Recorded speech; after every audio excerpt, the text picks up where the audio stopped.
Hello everyone, welcome back to my channel. तो बच्चों, कैसी चल रही है आपकी तैयारी? आई होप आपकी एग्ज़ाम की तैयारी काफ़ी अच्छी तरह से चल रही होगी।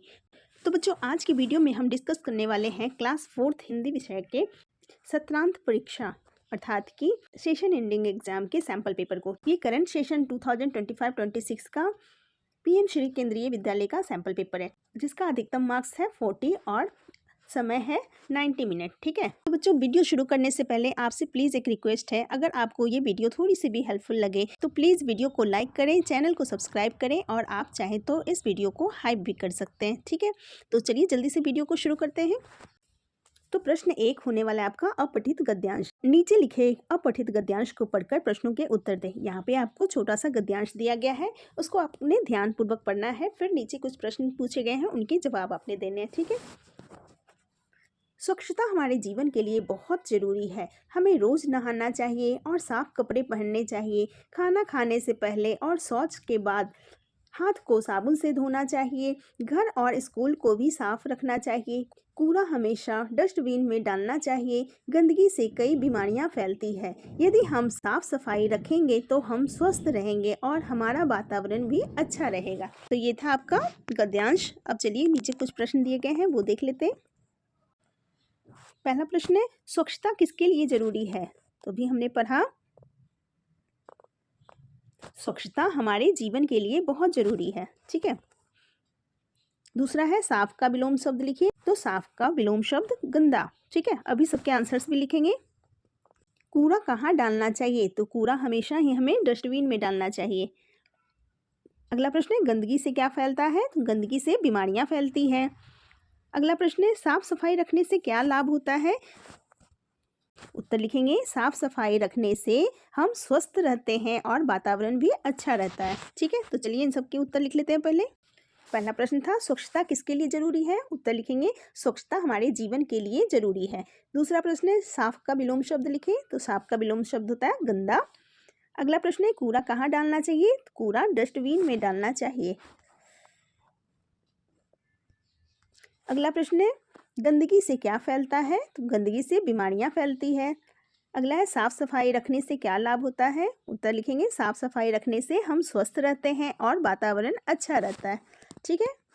अगला प्रश्न है, नीचे लिखे पठित गद्यांश को पढ़कर प्रश्नों के उत्तर दें। अब यहाँ पर आपके पुस्तक से एक गद्यांश दिया गया है, उसको पढ़ के आपने प्रश्नों के उत्तर देना। यह चित्र ओणम के त्योहार पर आयोजित नौका दौड़ का है। केरल राज्य का एक स्थान है आरनमुला। ओणम के त्योहार पर यहाँ नौका दौड़ आयोजित की जाती है। नावों के इस प्रतियोगिता को देखने के लिए हजारों लोग एकत्रित होकर आनंद लेते हैं। नौका दौड़ के साथ साथ ओणम के और भी बहुत से आकर्षण हैं। तो आइए ओणम के रंगों का आनंद लेते हैं। ये था गद्यांश। चलिए यहाँ कुछ प्रश्न दिए गए हैं, वो देख लेते हैं। ओणम के त्योहार पर कहाँ नौका दौड़ आयोजित की जाती है? उत्तर लिखेंगे, ओणम के त्योहार पर आरनमुला में नौका दौड़ आयोजित की जाती है। दूसरा प्रश्न है, केरल का प्रसिद्ध त्योहार कौन सा है? तो केरल का प्रसिद्ध त्योहार ओणम है। आरनमुला किस राज्य में है? तो आरनमुला केरल राज्य में है। शब्द का बहुवचन लिखिए। तो यहाँ नाव है, तो यह हो जाएगा नावें। अगला है, विलोम शब्द लिखिए। आनंद, आनंद का विलोम शब्द हो जाएगा दुख। ठीक है। चलिए इन सब के आंसर्स लिख लेते हैं। प्रश्न है, ओणम के त्योहार पर कहाँ नौका दौड़ आयोजित की जाती है? उत्तर लिखेंगे, ओणम के त्योहार पर आरनमुला में नौका दौड़ आयोजित की जाती है। अगला प्रश्न है, केरल का प्रसिद्ध त्योहार कौन सा है? उत्तर लिखेंगे, केरल का प्रसिद्ध त्योहार ओणम है। अगला प्रश्न है, आरनमुला किस राज्य में है? उत्तर लिखेंगे, आरनमुला केरल राज्य में है। अगला प्रश्न है, बहुवचन लिखिए। नाव का बहुवचन नावें।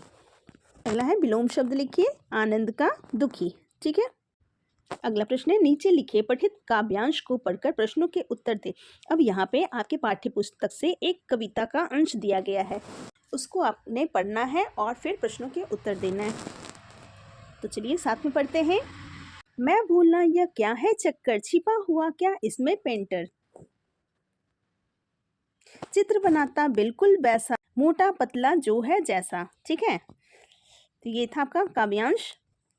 नीचे कुछ प्रश्न है, वो देख लेते हैं। कवि किस चीज के बारे में बोल रहा है? उत्तर लिखेंगे कवि कैमरा के बारे में बोल रहा है। अगला प्रश्न है, यह पंक्ति किस कविता से ली गई है? उत्तर लिखेंगे यह पंक्ति कैमरा कविता से ली गई है। अगला प्रश्न है, चित्र का समान तुक वाले शब्द लिखें। तो चित्र का समान तुक वाले शब्द हो जाएंगे मित्र। अगला प्रश्न है, चित्र शब्द का बहुवचन लिखिए। तो चित्र का बहुवचन हो जाएगा चित्रों। ठीक है। अगला है, मोटा शब्द का विलोम शब्द लिखिए। तो मोटा का विलोम शब्द होता है पतला। ठीक है, चलिए इनके आंसर्स लिख लेते हैं। कवि किस चीज के बारे में बोल रहा है? उत्तर लिखेंगे कवि कैमरा के बारे में बोल रहा है। दूसरा प्रश्न है, यह पंक्ति किस कविता से ली गई है? उत्तर लिखेंगे यह पंक्ति कैमरा कविता से ली गई है। ग है, चित्र का समान तुक वाले शब्द लिखें। तो चित्र का हो जाएगा मित्र। चित्र शब्द का बहुवचन लिखिए। चित्र का बहुवचन हो जाएगा चित्रों। मोटा का विलोम शब्द पतला। ठीक है, इस तरह से आप लिखेंगे। अगला है रचनात्मक लेखन, 5 अंक के। किसी एक विषय पर अनुच्छेद लिखें। ठीक है, आपने अनुच्छेद लिखना है मेरा प्रिय त्योहार या फिर मेरा प्रिय खेल। चलिए फटाफट लिख लेते हैं। मेरा प्रिय त्योहार दीपावली है। यह रोशनी का त्योहार है। इस दिन हम घर की सफाई करते हैं, हम दिए जलाते हैं और रंगोली बनाते हैं। हम नए कपड़े पहनते हैं और मिठाइयाँ बांटते हैं। यह त्योहार हमें खुशी और मिलजुल कर रहने की सीख देता है। ठीक है। अगला है मेरा प्रिय खेल। मेरा प्रिय खेल क्रिकेट है। यह खेल मुझे बहुत पसंद है। मैं इसे अपने दोस्तों के साथ मैदान में खेलता हूँ।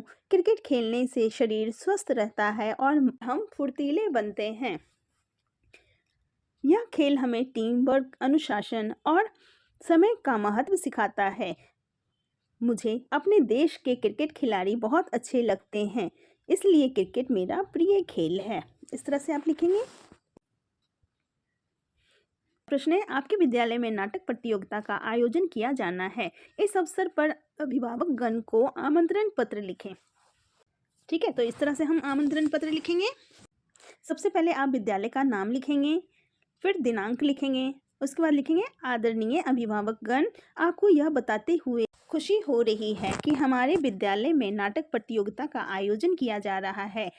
आपसे विनम्र निवेदन है कि आप इस कार्यक्रम में पधार कर बच्चों का उत्साह बढ़ाएं। फिर आपने दिन लिखना है कि किस दिन ये कार्यक्रम होने वाला है, उसके बाद समय लिखना है और यह प्रतियोगिता किस स्थान पे होने वाले हैं वो स्थान भी लिखना है। ठीक है, उसके बाद आपने धन्यवाद लिखना है। अगला है, निम्न प्रश्नों के उत्तर दें। सभी दरबारी तेनालीरामन से ईर्ष्या क्यों करते थे? अगला प्रश्न है, यदि मदन रोजगार की खोज में घर से बाहर नहीं निकलता तो क्या होता?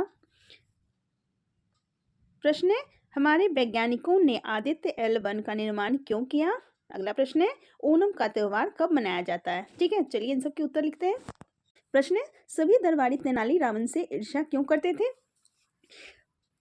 तो तेनालीरामा बहुत ही ज़्यादा बुद्धिमान थे और राजा उन्हें काफ़ी पसंद करते थे, इसलिए वहाँ के दरबारी जो थे उनसे ईर्ष्या करते थे।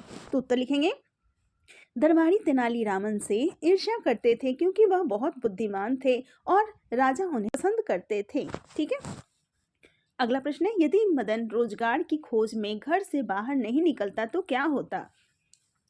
तो मदन अगर घर से बाहर नहीं निकलता तो उसे काम नहीं मिलता और वह गरीब का गरीब ही रह जाता। तो उत्तर लिखेंगे, यदि मदन रोजगार की खोज में घर से बाहर नहीं निकलता तो उसे काम नहीं मिलता और वह गरीब ही रहता। अगला प्रश्न है, हमारे वैज्ञानिकों ने आदित्य L1 का निर्माण क्यों किया? तो उन्होंने सूर्य का अध्ययन करने के लिए इसका निर्माण किया था। तो उत्तर लिखेंगे, हमारे वैज्ञानिकों ने आदित्य L1 का निर्माण सूर्य का अध्ययन करने के लिए किया। ठीक है।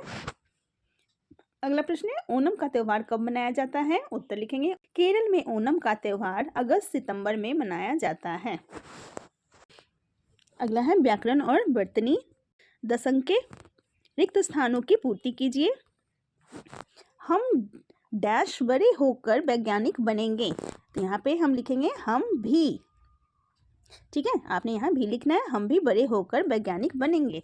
दूसरा है, रवि अध्यापक की डैश आदर से देखता है। और है तो हम लिखेंगे और। रवि अध्यापक की ओर आदर से देखता है। ठीक है।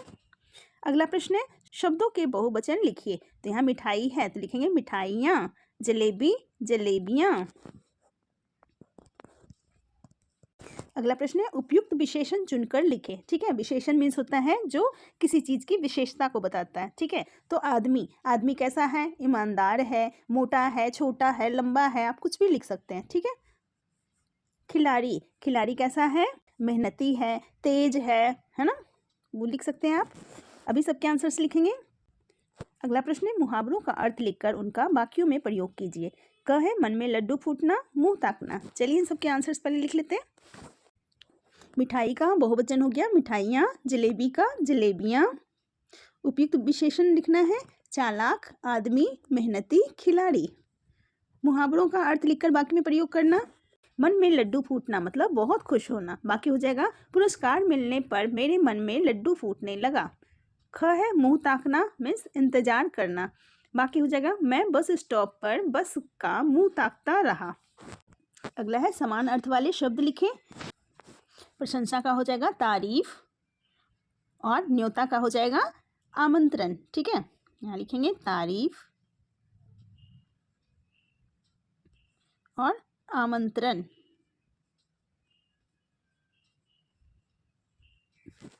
ठीक है, अगला प्रश्न है उपयुक्त विराम चिन्ह लगाकर वाक्य पूरा कीजिए। यहाँ पे आपने विराम चिन्ह लगाना है। क्या ताक झांक कर रहे हो? तो यहाँ पे प्रश्न पूछा जा रहा है तो आपने यहाँ पे प्रश्नवाचक चिन्ह डालना है। अगला है अरे वाह क्या चौका मारा है। यहाँ पे खुशी व्यक्त हो रहा है तो यहाँ पे हम आश्चर्यवाचक चिन्ह लगाएंगे। और क्या चौका मारा है, यहाँ पूर्ण विराम। ठीक है, अगला प्रश्न है स उपसर्ग का प्रयोग करते हुए दो नए शब्द बनाएं। तो स का उपयोग करते हुए दो नए शब्द बनाना है अपने। साहस, सम्मेलन। ठीक है, कुछ भी आप लिख सकते हैं जिसमें स उपसर्ग आता हो। तो स उपसर्ग वाले शब्द हो गए सफाई, सम्मान। अगला है रेखांकित शब्दों के विपरीत शब्द लिखें। जल्दी आकर फोटो खिंचवाइए, डैश मत कीजिए। तो यहाँ पे जल्दी को रेखांकित किया गया है तो जल्दी का विपरीत शब्द होता है देर। यहाँ लिखेंगे देर। जल्दी आकर फोटो खिंचवाइए, देर मत कीजिए। अगला है बड़े भैया ने डैश भाई को पुस्तक दी। तो बड़े का हो जाएगा छोटे, यहाँ छोटे लिखेंगे।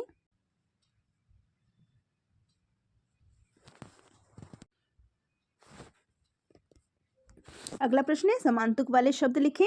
मित्र, तो मित्र का समान तुक वाले शब्द हो जाएगा चित्र।